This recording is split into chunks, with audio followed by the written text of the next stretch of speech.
Bé, des del grup municipal Compromís pensem que per primera vegada en els darrers 20 anys tots els grups de l'Ajuntament de Xàtiva triats en les eleccions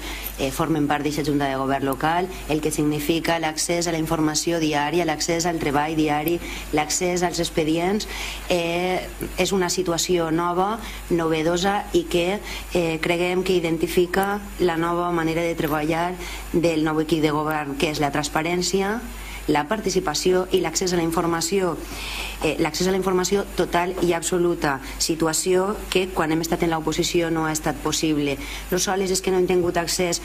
no sols és que no hem sigut membres de la Junta de Govern local, és que a més l'accés a la informació continguda en les juntes de govern local ens ha arribat tard i mal, sempre mitjançant un acte que havíem de llegir i expedients que havíem de sol·licitar amb 15 dies de posterioritat. Per tant, crec que és una bona notícia el que tots els grups estiguen representats a la Junta de Govern local,